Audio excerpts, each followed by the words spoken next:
Lian berdiri lama di tengah-tengah pangsapuri usangnya yang terletak di tingkat atas sebuah rumah kedai lama di hujung lorong yang jarang dilalui orang.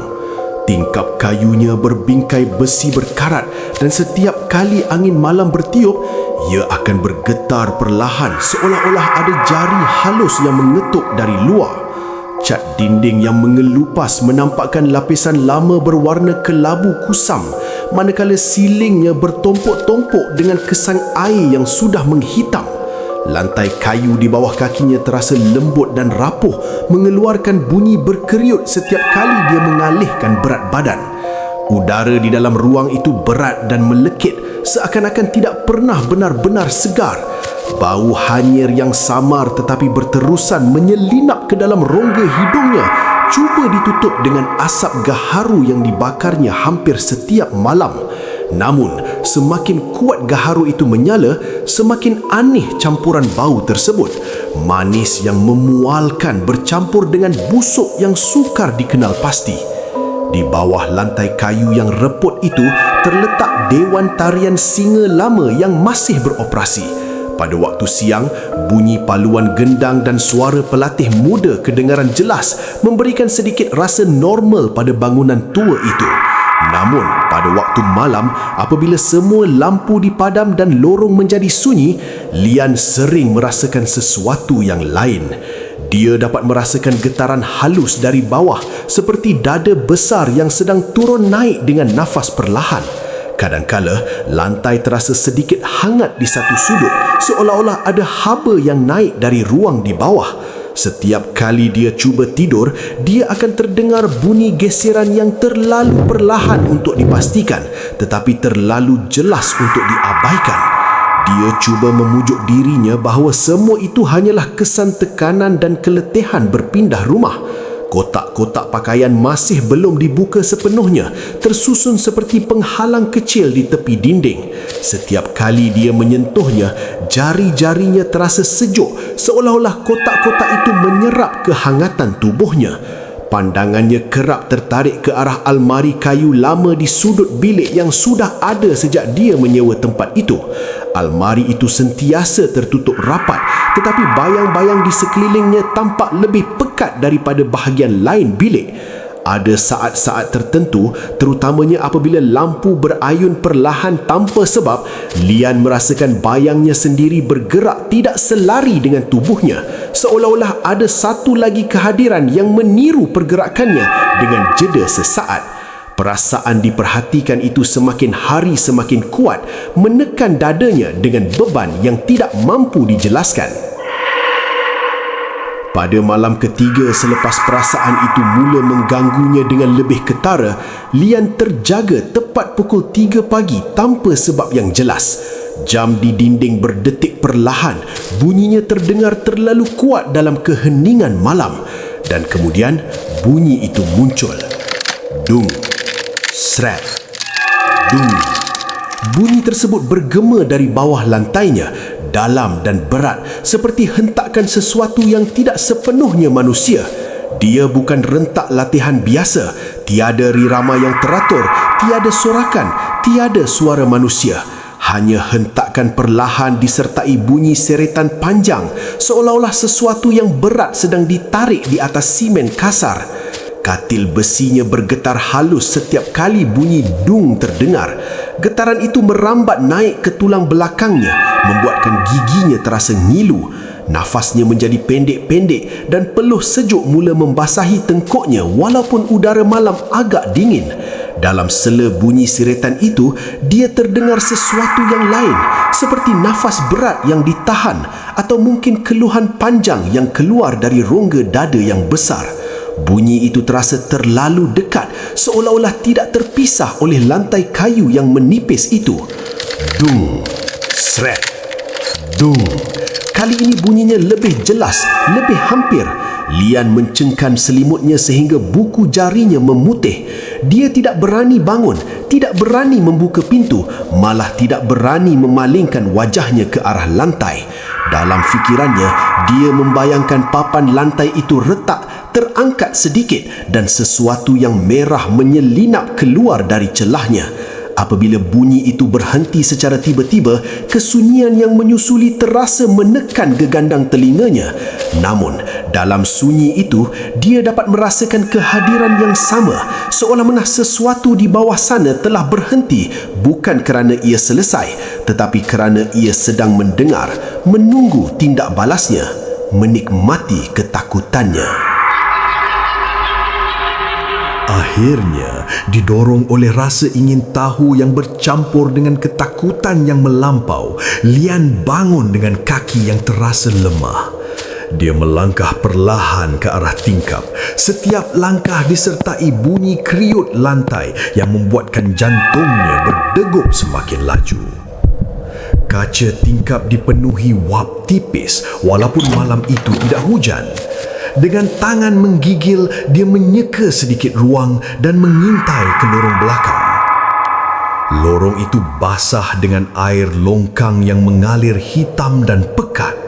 Lampu jalan berwarna kuning malap memancarkan cahaya yang tidak stabil, berkelip-kelip seolah-olah hampir padam. Di tengah lorong itu, berdiri sesuatu yang membuatkan nafas Lian tersekat. Singa merah itu. Bulu merahnya kusam dan melekit, seperti telah direndam dalam cecair pekat. Namun ia tidak berdiri seperti kostum tarian biasa. Ia merangkak. Pergerakannya tidak selari. Sendi-sendi yang menyokong tubuhnya bergerak pada sudut yang tidak mungkin dilakukan oleh manusia. Setiap kali ia mengheret tubuhnya ke hadapan, bunyi sret kedengaran jelas walaupun dipisahkan oleh kaca dan jarak. Cecair gelap menitis dari hujung bulunya, meninggalkan jejak berkilat di atas simen. Tiba-tiba, ia berhenti. Perlahan-lahan, kepala singa itu berpusing ke arah tingkap Lian. Mata bulatnya yang dicat hitam tampak kosong, namun Lian merasakan pandangan yang tajam menusuk terus ke arahnya. Jahang kayu kostum itu terbuka sedikit dan di sebalik ukiran yang retak kelihatan barisan gigi manusia, tidak sekata sebahagiannya patah, sebahagiannya hitam. Gigi-gigi itu tertanam dalam jahang kayu, seolah-olah kayu dan daging telah bercantum menjadi satu. Sesuatu bergerak di celahnya, seperti lidah yang terlalu panjang untuk ruang sempit itu. Singa itu mengangkat sedikit bahagian hadapannya, seolah-olah cuba berdiri, lalu mengeluarkan bunyi dengusan perlahan yang membuatkan darah Lian terasa membeku. Lampu jalan berkelip sekali, dua kali, dan dalam sekelip mata, lorong itu kosong. Hanya tinggal kesan cecair gelap yang perlahan-lahan mengalir masuk ke dalam longkang. Keesokan paginya, walaupun tubuhnya terasa lemah akibat kurang tidur, Lian memaksa diri turun ke Dewan Tarian Singa Merah untuk mencari penjelasan. Bau hapak menyambutnya sebaik sahaja dia menolak pintu kayu besar yang sedikit terbuka. Di dalam, kepala-kepala singa berbagai warna tersusun di atas rak tinggi, memandang ke hadapan dengan mata bulat yang dicat terang. Namun dalam cahaya pagi yang suram, warna-warna itu tampak pudar dan bayang di bawah setiap kepala terlihat terlalu dalam. Master Zheng berdiri di tengah dewan, tubuhnya kurus dan bongkok. Apabila dia berpaling, wajahnya kelihatan seperti kulit yang disalai, kering, merekah dan terlalu ketat menutupi tulang pipinya. Matanya cekung tetapi berkilau dengan sesuatu yang sukar ditafsir. Bau busuk yang kuat seperti bangkai yang sudah lama terdedah datang dari mulutnya setiap kali dia bernafas. Apabila Lian menyuarakan apa yang dia lihat dan dia dengarnya malam tadi, lelaki tua itu tidak menunjukkan sebarang kejutan. Sebaliknya, dia tersenyum perlahan, menampakkan gusi hitam yang kelihatan reput. Dengan suara serak yang kasar seperti geseran pasir pada kayu, dia berkata bahawa singa mereka memerlukan makanan. Tradisi lama katanya menuntut pengorbanan yang segar agar semangat di dalam kostum itu terus hidup dan tidak menjadi liar. Setiap kata-katanya diucapkan dengan tenang, seolah-olah membicarakan sesuatu yang biasa dan tidak mengerikan. Jantung Lian berdegup kencang apabila Master Zeng melangkah lebih dekat. Jarak antara mereka semakin sempit. Dia tinggal tepat di atasnya sekarang. Dia sudah boleh menghidu kamu. Pada saat itu, salah satu kepala singa merah di atas rak bergerak sedikit, cukup untuk membuatkan kainnya bergoyang perlahan. Jahangnya terbuka setengah inci, cukup untuk... Malam itu, bunyi gendang kembali.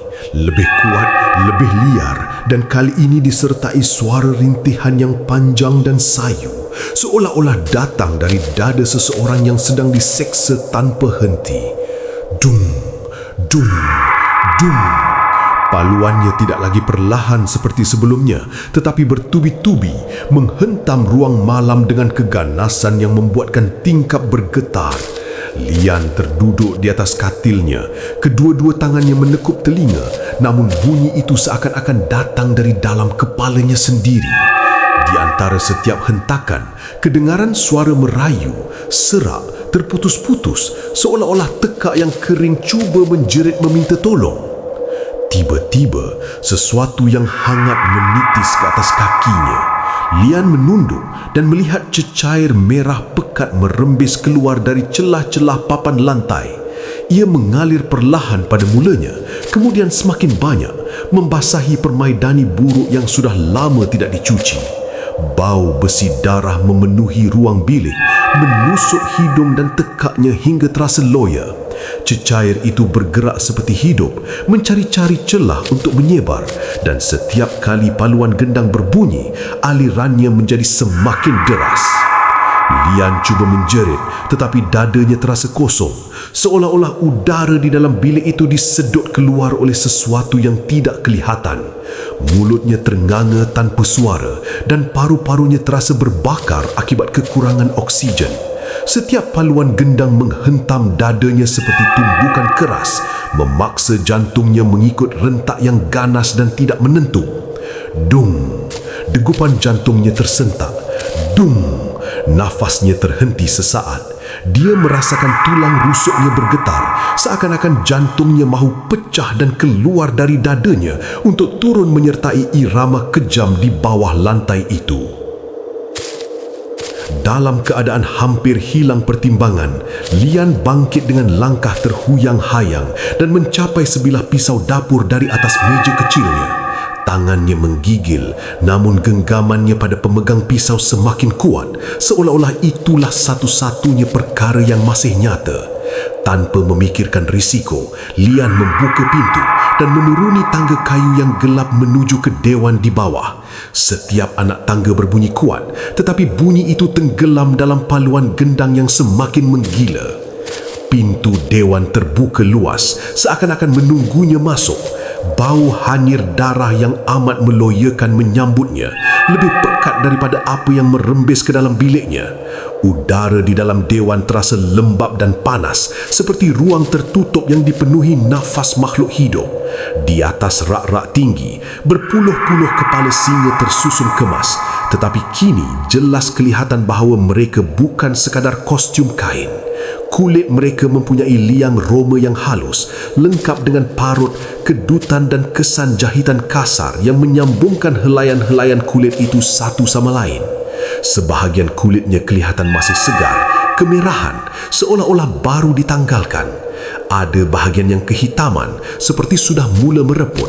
Mata mereka diperbuat dari kelering kaca, namun di bawah pantulan cahaya malam, mata itu tampak hidup, berkilau dengan rasa lapar yang tidak tersembunyi.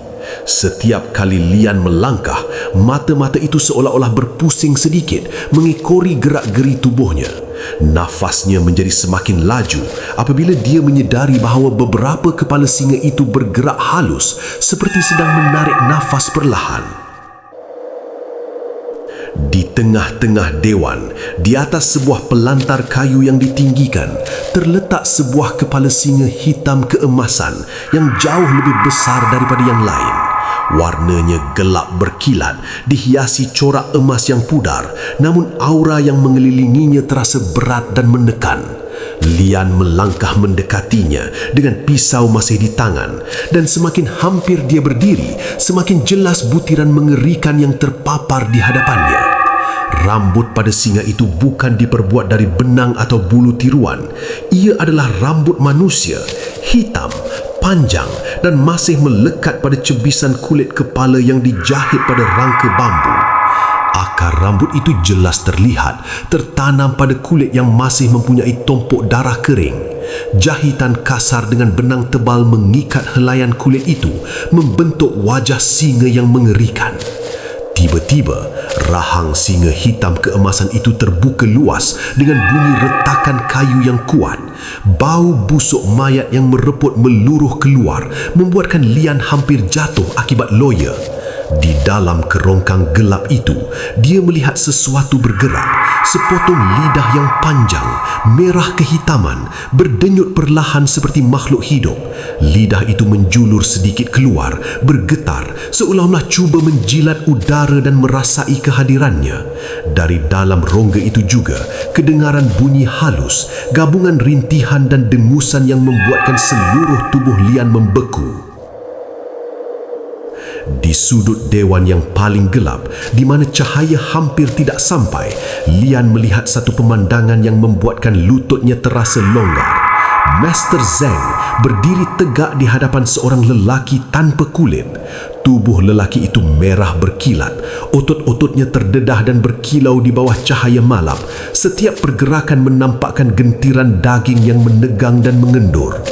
Dia memukul gendang dengan penuh kegilaan. Setiap hentakan disertai jeritan tertahan yang keluar dari tekaknya yang terdedah. Kayu gendangnya bukan kayu biasa. Ia adalah tulang lengan manusia yang masih segar dengan cebisan daging yang belum sepenuhnya tertanggal. Setiap kali tulang itu menghentam kulit gendang, bunyi berdentum yang memekakkan telinga memenuhi ruang dewan, menggertarkan dinding dan rak-rak kepala singa. Master Zeng memegang sebuah bekas besar berisi darah pekat. Setiap kali paluan dibuat, dia menyiram darah itu ke atas permukaan gendang, menyebabkan cerpikan merah terhambur ke udara dan menitik ke lantai. Lelaki tanpa kulit itu merintih setiap kali tulangnya menghentam gendang, seolah-olah setiap paluan memaksa kesakitan baru lahir dari tubuhnya. Namun dia tidak berhenti. Paluan semakin laju, semakin ganas, dan bunyinya kini bukan sekadar bunyi. Ia terasa seperti kuasa yang memanggil sesuatu dari kegelapan. Tanpa amaran, salah satu kepala singa merah di atas rak bergetar kuat sebelum melompat turun dengan pergerakan yang mustahil. Ia adalah singa yang Lian lihat di lorong belakang. Tubuhnya melayang sebentar di udara sebelum mendarat tepat di hadapan Lian dengan bunyi berat yang menggoncangkan lantai. Mata kacanya berkilau dan rahangnya terbuka lebar menampakkan gigi manusia yang berlapis-lapis. Namun, ia tidak menerkam untuk menggigit. Malah, kulit merah yang membentuk tubuhnya terbuka sedikit di bahagian bawah, menampakkan ruang kosong di dalamnya. Singa itu bergerak pantas seperti cecair, membelit tubuh Lian dengan kainnya yang berdarah. Lian menjerit sambil cuba menikam dengan pisaunya, tetapi bilah itu seolah-olah menembusi kain tanpa kesan.